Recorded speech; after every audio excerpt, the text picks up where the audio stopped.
Bismillahirrahmanirrahim. Elhamdülillah ve salatu ve selamu ala Rasulillah. Mehrimdүү, ырайымдуу Аллах Тааланын аты менен баштап жараткан Аллах Таалага мактоолор, пайгамбарыбыз Мухаммад Мустафа саллаллаху алейхи ва салам салаваттар айтып. Урматтуу жамаат, урматтуу аталар, агалар, бүгүнкү жума күн берекелүү болсун.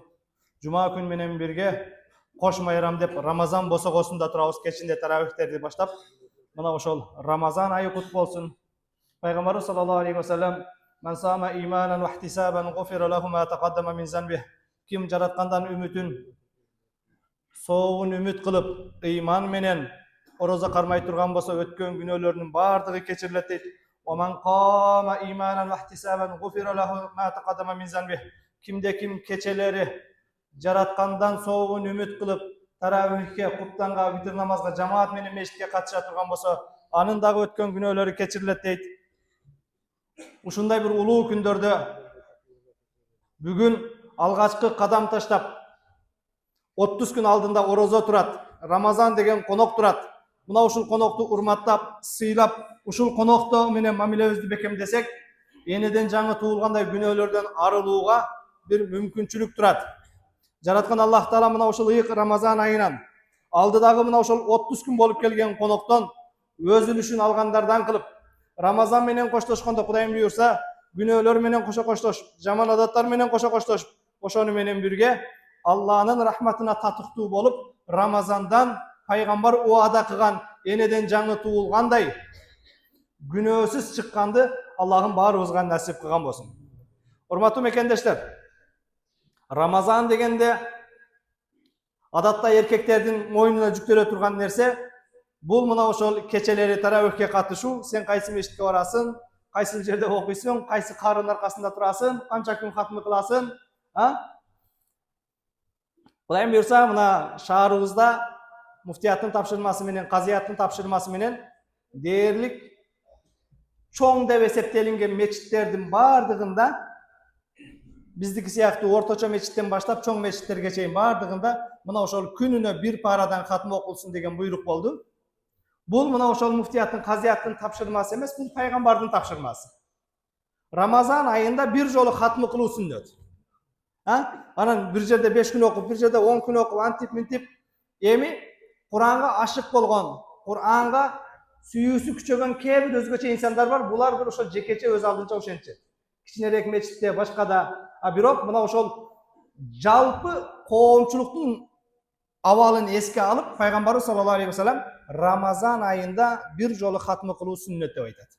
Биз мына ошого иншалла максат кылып, мына ошол Алла насип кылса, акырында дагы айтам, жамаат толукталган учурда биздин мечитте дагы бүгүн таравих хатмы Курандар башталып, иншалла мына ошол 20 күн, 25 күн күнүнө бир парадан бир аз ашырып окуп отуруп, ошол кадыр кечиге буйрса хатмы Куранды бүтүрөбүз. Ал эми бизде мына ошол 30 күн бою Рамазанда бул жерде кызматта өзүм баш, анан бул жерде менин жардамчыларым бар. Андан тышкары мына ошол имамчылыкка, ошо Кыргызстаныбыздагы эми номер 1 десем кээ бир каарылар капа болбосун го.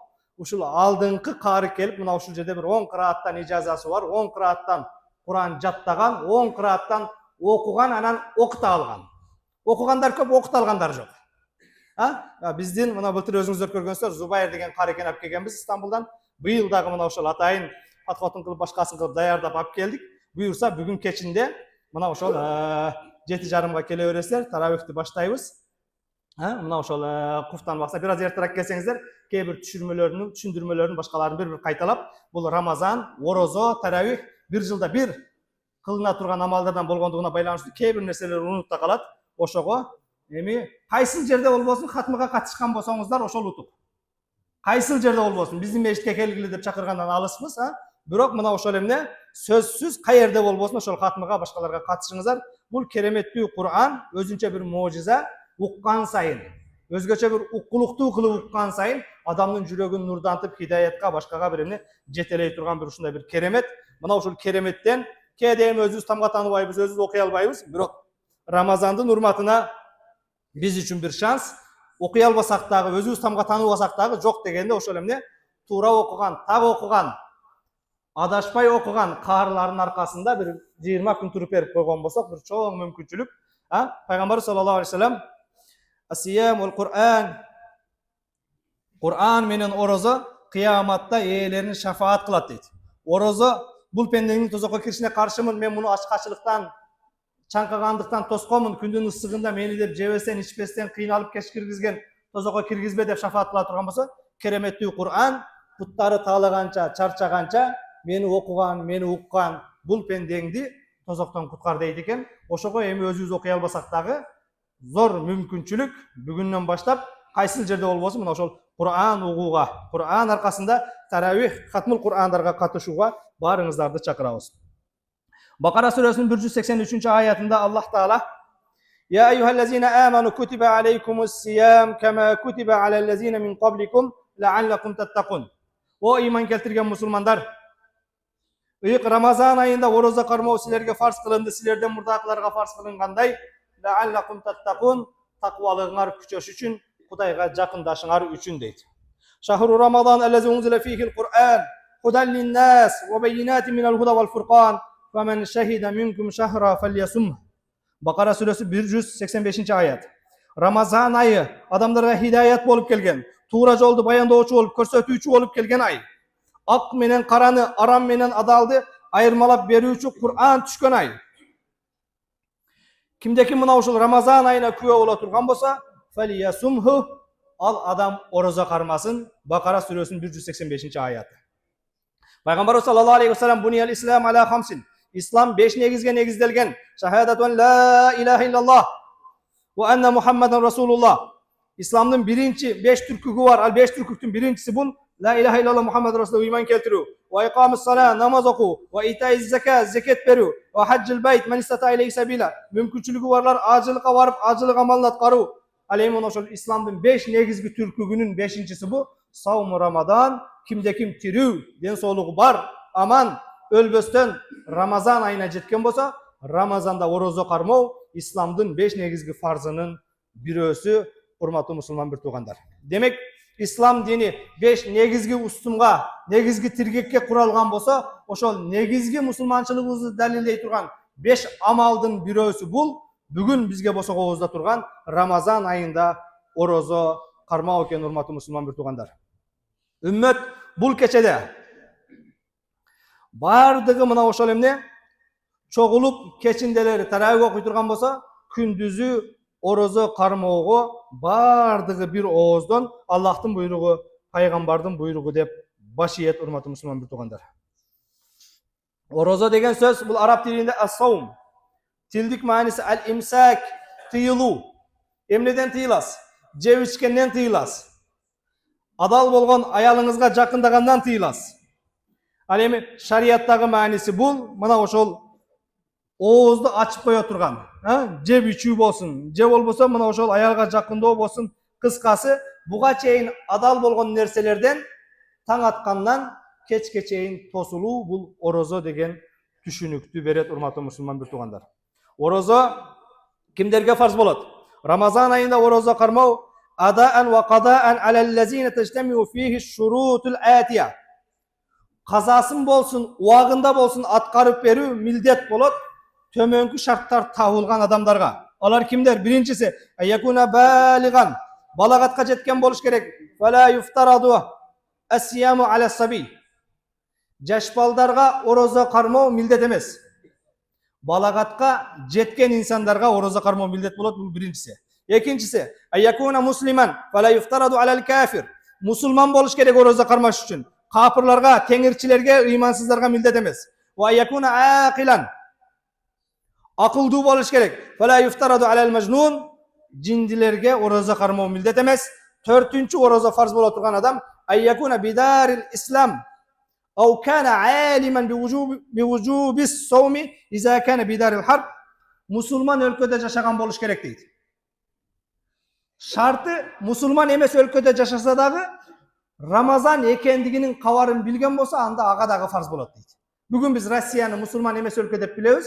Бирок Россия эмес, бүгүн Антарктидага барса дагы бүгүн интернет бар, башка бар. Рамазандын башталганын Инстаграмдан, ТикТоктон, Фейсбуктан мына ошол интернет аркылуу көргөнгө мүмкүнчүлүгү бар. Демек бул 4-чү эреже тирүү жандын бардыгына иштейт. Анткени кимге орозонун башталгандыгы тууралуу кабар жеткен болсо, ал кайсыл мамлекетте болбосун орозо кармоо фарз.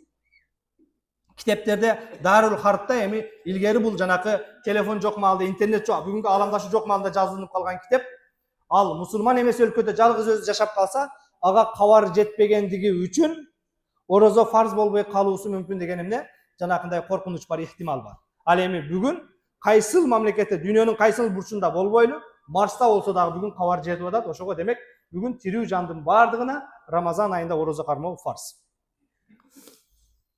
Эми орозону аткарып берүү кимдерге милдет болот? Юфтараду аля адау соми аля мен кана муқиман. Ким үйүндө болгон болсо, фала юфтараду адауhu алал мусафир, сапарда жүргөн адамдарга милдет эмес. Бирок сапарда жүргөн адам кармай берем. Сапарда жүргөн деп 120 километрден алыска бара турган адамды айтабыз.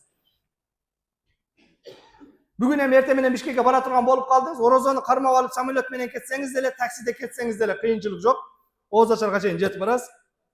Машинада барсаңыз дагы, самолетте барсаңыз дагы уктап барасыз. Бирок шарият уруксат берет, кармабай койсоңуз болот.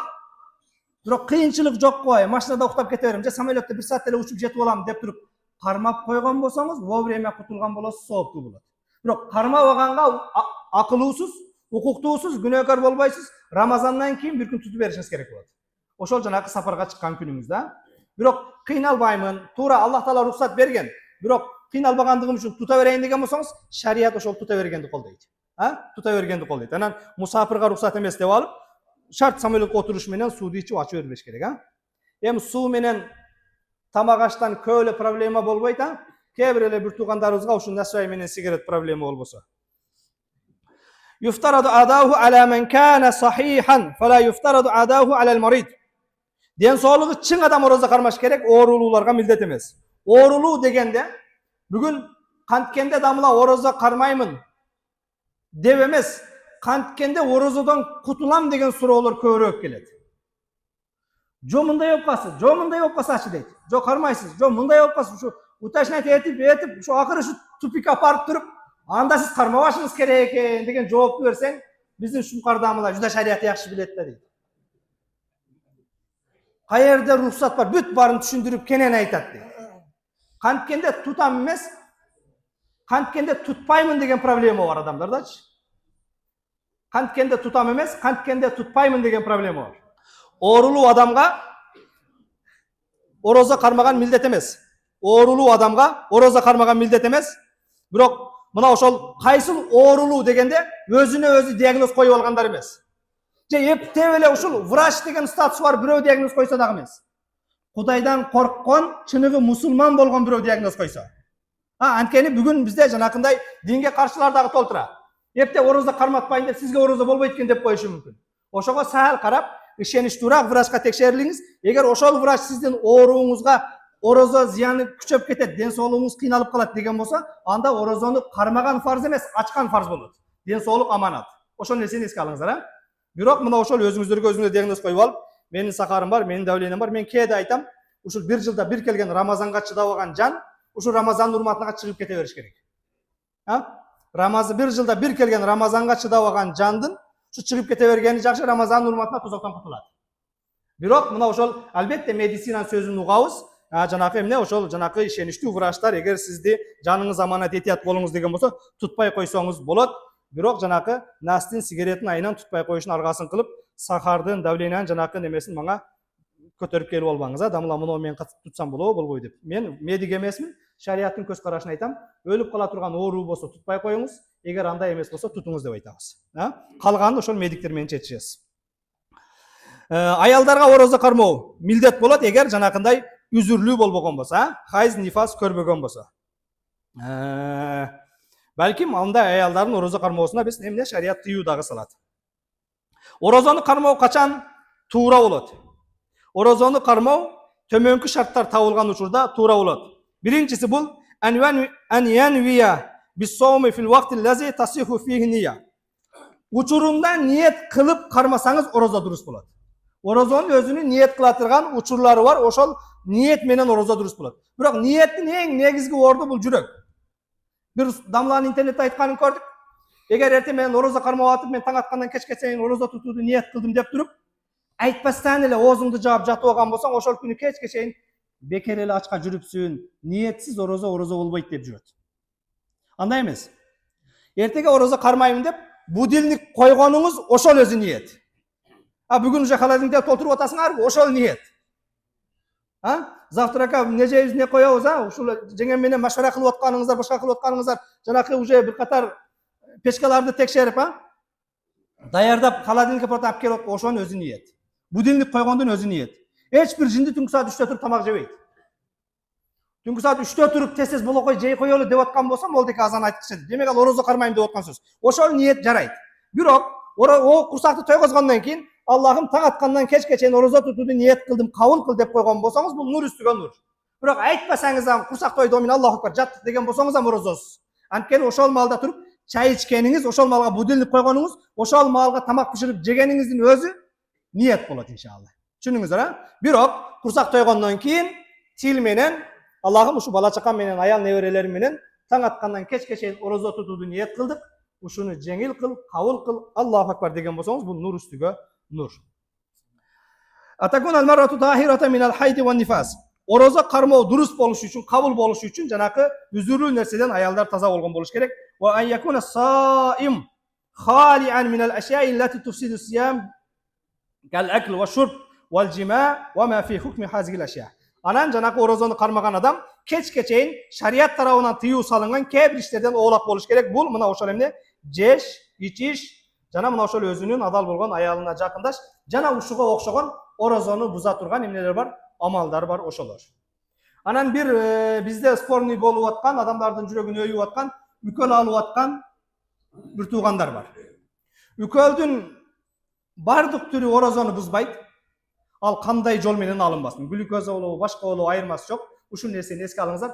Үкөлдүн бардык түрү орозону бузбайт. Бирок дары, бул жанакы эмне? Тамчылатмай дары болсо, же таблетка болсо, же жанакындай сироп, суюктук боло турган болсо, бул эми эки эле жол менен барат. Же мурундан тамызасыз, же кулактан тамызасыз, же ооз аркылуу ичесиз. Бул кулак, мурун, ооз ашказанга түз бара турган каналдардан болгондугу үчүн бул үч жолдон таш жутасызбы, дары жутасызбы, айырмасы жок, ооз ачылат. Эмне кирбесин. Бирок жанакы шприц аркылуу жамбаштан же тамырдан башкадан алынган үкөлдөрдүн бардыгы орозону бузбайт. Бул мына ошол эмне? Акыркы учурдагы мына ошол Рамазан Бутидин фатвасы. Андан Рамазан Бутиден кийин мына ошол биздин устазыбыз Чубак ажы да бир канча жыл жанакы глюкозалар болсо бузбайт деп жүрүп, анан акыркы жылдары өлөрүн билдиби, не болду, же балким биздин коом даяр болуп калдыбы? Үкөлдүн бардык түрү бузбайт. Кээ бир аксакал устаздар кыйкырса дагы, сөксө дагы деп жүрдү. Мына ошол туурасы, мына ошол шарият боюнча үкөлдүн бардык түрү бузбайт. Бул мына ошол жанакындай этибарга алынган, бардык китептер тастыктаган, далилдеген 14 кыл мурда эле айтылган нерсе. Бирок бизде жанакы кээ бир эрежелер бар. Жанакы даарат чыккан нерседен бузулат, орозо кирген нерседен бузулат дегенчи. Ушул нерсеге таянып кээ бир эрежелерибиз жанакы бала эмизген сайын даарат алгандар бар экен. Орозо чыккан нерседен бузулат деген эреже неме? Даарат. Бала эмизген сайын байкуш сүт чыкты деп барып даарат алган энелер бар экен, эжелер бар экен. Андай эмес. Чыккан нерсе нажасат болсо бузат дааратты. Нажасат болсо. Кирген нерсе дагы эмне? Мына ошол эмне? Эгер ашказанга түз жете турган болсо. Анчамчалар орозом деп кайра чыгып түкүрүп келет экен. Шилекей түкүрүк орозону бузбайт канча жутсаңыз дагы. Эми атайлап чогултуп алып жуткан, чаңкаганда башкада макруh, бирок орозо бузулбайт. Орозо бузулунбайт, Демек мына ошону мына Рамазан урматына бир аз эмне кылып алышыбыз керек? Тактап алышыбыз керек, урматтуу мусулман бир туугандар. Анан вала юштарату лисихати адаи соми ан якуна соим халиян минал жанаба. Анан орозо дурус болуш үчүн жанакы кээде түшүркөлөп койгондор болот, гусул болуп калгандар болот. Аларга орозосу бузулбайт эгер адам гусул важип болгон абалында орозо кармаса дагы. Балким кечинде балким эмес, милдет аялдары менен жакындык кылып алыш, күндүзү ошол нерсеге ой кетпеш үчүн. Азирети Умар бир канча аялы бар эле, мына ошол китептерде айтат, таң атканга чейин кээде ар бирин зиярат кылып чыгат эле дейт.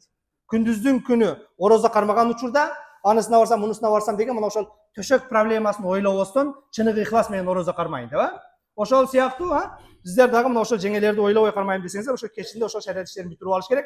Шарият ишин бүтүргөндөн кийин жуунганга чейин тамактаныш керек болуп калса десе, орозого эч кандай таасирин тийгизбейт. Курсак тойгондон кийин анан жуунуп алып багымдап окуй бересиз. Ошол гусул милдет болгон учурда орозо кармаса болбойт деген туура эмес маалыматтар бар. Ошолор мен жанакы бүт жанакы черный списокко кирген жанакы подозрительный маселелерге токтолуп атканым ошондон, адамдардын ортосунда талаш болуп аткан маселелерге токтолуп атканым эч нерсе болбойт. Эч нерсе болбойт, урматтуу мусулман туугандар.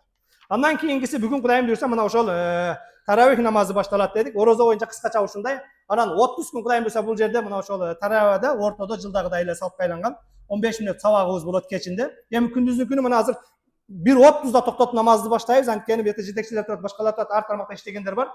Студенттерге сабак бергендер бар. Адамдардын убактысына, акысына кыянат кылбасын деп күндүзү этияттап жана саатты чектейбиз. Бирок түндөсү бош болосуздар, анан ошого иншалла түндөлөрү таравиде 1 саат 1,5 саатка убакыт бөлүп келсеңиздер, кенен сабак кылып иншалла мына ошол 30 күн бир намаздарды бир катар кайталайбыз. Орозо тууралуу, таравих тууралуу, Кур'ан тууралуу жана башка ошо сиздерди кызыктырган эркин темалар тууралуу иншалла таравихте сөз кылабыз. Азыр эми жумада бир аз убактыбыз тар болгондугу үчүн этияттайбыз. Тараваны башталган учурда 8 рекет окугандан кийин 8 рекет окугандан кийин ортодо 15 мүнөт тыныгуу беребиз. Мына ошол 15 мүнөт тыныгууда дарат жаңылаганда дарат жаңылап келет, жанакы бирдемеси кармап калгандар ошону кармап өзүн басып келет, намазда спокойный туруш үчүн, калгандар бул жерде жанакы неме кылып турабыз. Таравих деген сөз өзү бул тарвиха деген сөздүн көптүгү. Тарвиха араб тилинде бул эс алуу, дем алыш. Таравих намазы бул эс алуулары бар намаз деген сөз. Бул дем алып окула турган намаз таң атканга чейин. Ошо 4 рекеттен окуйбуз, 4 рекеттен кийин тасбих айтабыз, дагы 4 рекеттен кийин тасбих айтабыз, ошол маалда бир аз эс алып колду жазып алып, кайрадан дагы Аллаху акбар дегенден кийин берилип туруш үчүн ортодо тыныгуусу бар намаз деген сөз. Таравих деген сөздүн мааниси эс алуулар.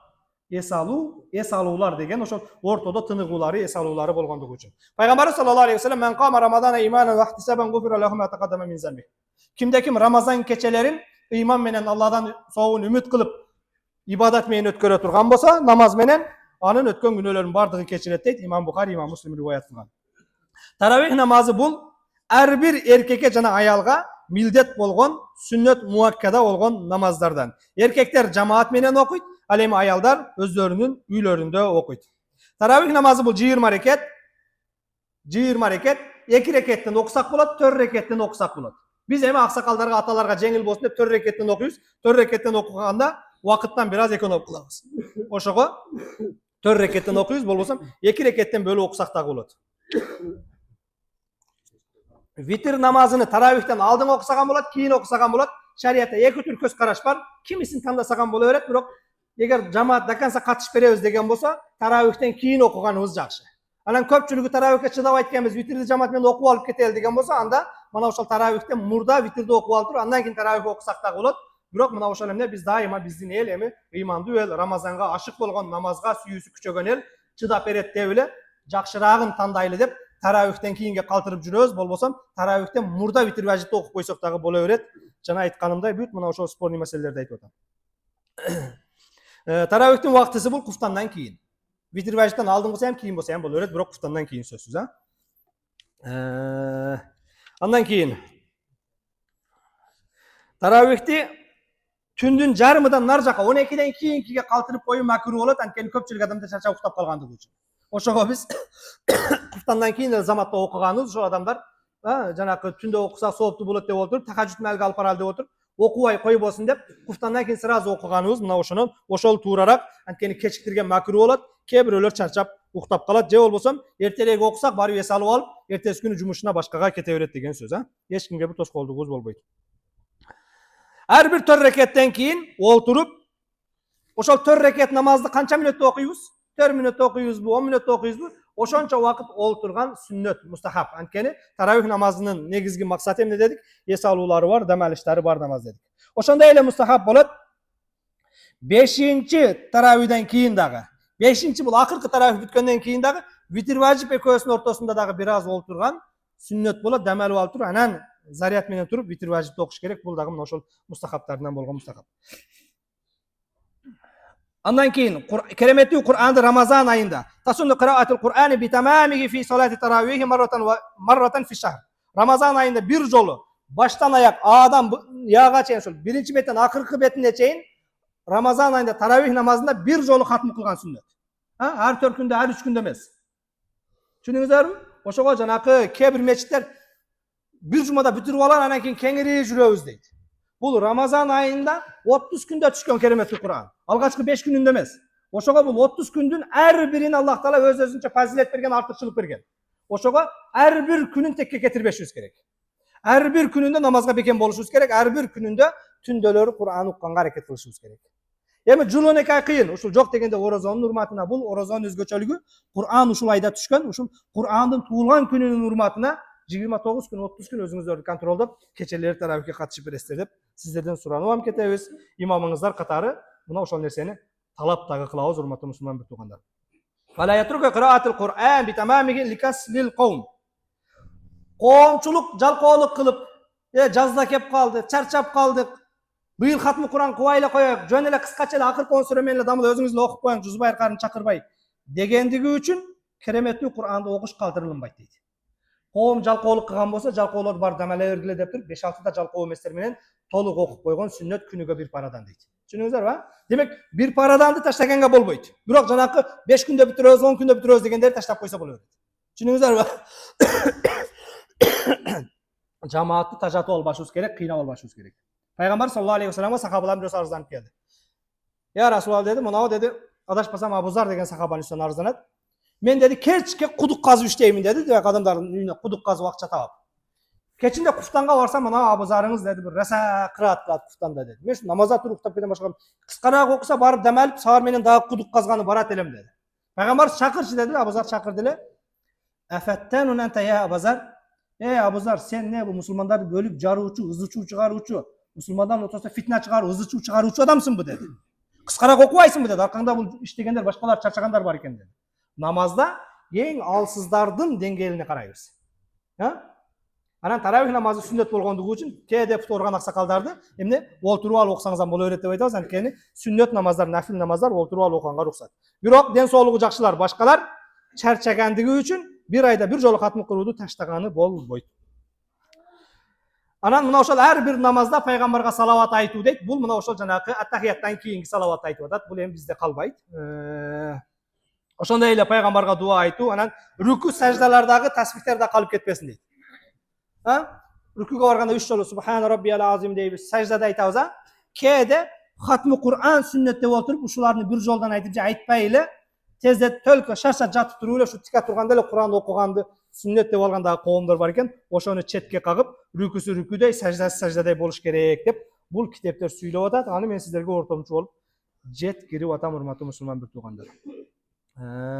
Демек, колдон келишинче жамаатка оор келтирбегендей кылып, рүкү саждада сал тезирээк кыймылдаганыбыз жакшы. Анткени бели ооруп кетип, рүкүдө узак тура албагандар бар, саждада узак тура албагандар бар. Ошол кыскасы жамаатка оор келтирбестен кеңешип, кескен бармак оорубойт деп ушуну эми колдон келишинче аракет кылабыз. Анан таравих намазыны биздин коом мына жума намаздан дагы бир важный көргөн коом болот.